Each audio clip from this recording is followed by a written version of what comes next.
Hi, my name's Melvin, and where's the chapstick?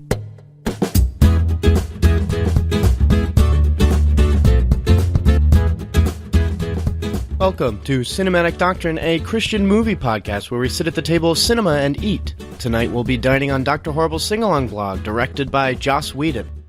Featuring Neil Patrick Harris, Nathan Fillion, and Felicia Day, Dr. Horrible's sing-along blog comes across as a borderline no-budget production put together by a bunch of friends.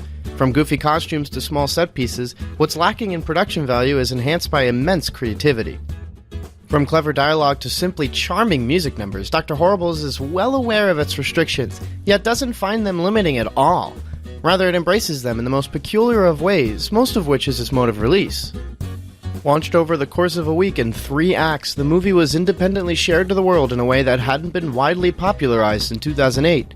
The Internet. That's a whole story in its own, but let's get on with the synopsis beforehand. Dr. Horrible is an aspiring villain seeking to join the prestigious Evil League of Evil. But even villains are pegged for unrequited love, and he struggles to balance his pursuit of the young woman Penny while also trying to terrorize the city. Yet things are often complicated by his nemesis, Captain Hammer, and soon he begins to interfere with more than Dr. Horrible bargained for. Dr. Horrible's sing-along blog is rated TV PG. There's light cursing along with a slur regarding mental handicap that is actually quite surprising, though likely used primarily to rhyme within the lyric. There's also light, pervasive, crude humor from a singular character that is an icon of male chauvinistic attitudes and some violence. Travel back with me to the wonderful world of 2007. Harry Potter and the Deathly Hallows released. Articles were being written about the Tesla Roadster, igniting the beginning of the end of the motor vehicle. And Transformers was vomited onto the theater screen and made a disgusting $709 million at the box office, spawning a multi-billion franchise. On second thought, let's make it quick and get out of 2007. Oh, look here, we are. It's the end of 2007. And what's this? The Writers Guild is on strike? That's right. Every 3 years, the Writers Guild of America and the Alliance of Motion Picture and Television Producers negotiate a new contract regarding the payment of scriptwriters and their work. This includes payment for specific scripts as well as royalties. The way 2007 was going, things weren't really looking too good for the writers, and predicting the impact that digital distribution would have on the market, including streaming and direct purchases, the Guild protested via strike that the writers receive a higher percentage per digital sale. Now, while this is happening, Joss Whedon and his friends were concocting an idea to show to the Alliance that, with the use of the internet, writers could pursue independent ventures with incredible ease. Thus was born Dr. Horrible's sing-along blog, a small project created not only by a bunch of friends goofing off, but for the purpose of corporate backstabbing.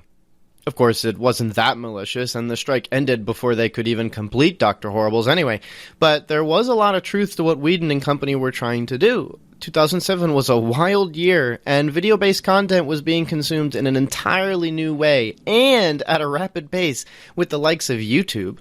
And as their partner program had just started, it was now possible for users to make money on YouTube. And if that wasn't enough of a throwback, remember, this is the same year as Potter Puppet Pals, Chocolate Rain, Charlie Bit Me. But Dr. Horrible's is a very different kind of production to those mentioned prior. It's a full-on, start-to-finish professional production with a shoestring budget containing creativity ready to convince you it's on par with the big leagues. It's a film, through and through. There isn't any other way to swing it, and that's one part of its magic that really helps to bring the viewer in. The massive do-it-yourself style of the film gives it an overwhelming sense of character. But that's ignoring the really, really clever dialogue delivered not by one, but 2 absolutely wonderful physical actors. Harris and Fillion really get into character, and you can just tell they're loving it. It's not just a fun thing they're doing to kill time with friends either, it's a real passion project for them. And that's not to undermine Felicia Day, who sings wonderfully alongside her 2 co-stars, playing a nice foil to both their antics, lyrics, and vocals. In fact, Felicia Day is credited by Whedon as being a huge inspiration for the way in which Dr. Horrible's sing-along blog was made and released. She had previously worked on a web series called The Guild, and even introduced the team to Twitter at the time of production, which is kind of wild to think about. I also think there's something to take away from the story too. Other than including some bombastic humor and 14 original numbers, there's a little more nuance within the runtime of Dr. Horrible's. Apart from the obvious, which I can't get into without spoiling, there's a sort of light commentary on incel culture roughly a decade before its pervasive presence became a detriment to pop culture, or culture in general. For those who don't know, incel stands for involuntary celibate and is commonly denoted to men who have little interest in caring for women but simply acquiring them as property or already practicing it with their unrequited attitude for them. It's the equivalent of looking at a plate of cookies and getting mad at someone for taking the cookie you already decided was yours despite never reaching out for it. The reality is that the cookie was never yours to begin with, and as this metaphor falls apart, as all metaphors do, just imagine that this cookie also has a mind of its own and its own choices to make, and if it wants to be enjoyed by someone else, then it has the right to do so. And while it may not seem immediately present, Dr. Horrible's sing-along blog has this strange yet present tension between two types of men, Dr. Horrible and Captain Hammer. I mean, anyone could go, Melvin, you said you weren't going to talk obvious stuff. And yeah, sure, duh. Dr. Horrible is the shy, timid type that feels he has something to prove, and Captain Hammer is the chauvinistic meat-sack, beefhead, Adonis-like male.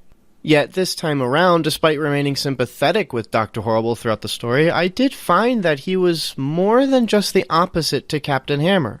He was also a subtle equal in his possessive attitude toward Penny, although this was from a distance.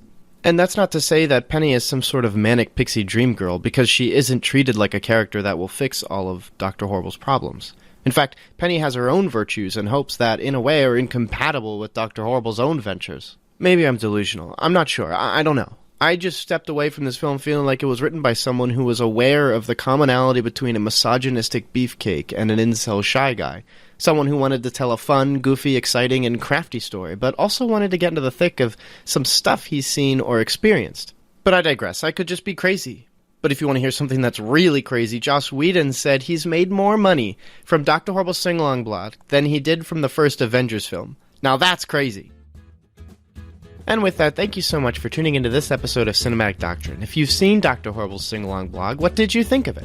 Did you think it was speaking a bit to incel culture as well, or just found it a good romp of high emotions and funny gags? Either way, feel free to reach out to cinematicdoctrine@gmail.com or check me out on Facebook at Cinematic Doctrine. And if you'd like to see my rating for this film or others, check out my Letterboxd at Paraturtle, where I'll also have a list of all the films we've covered on Cinematic Doctrine with a direct Spotify link to those episodes.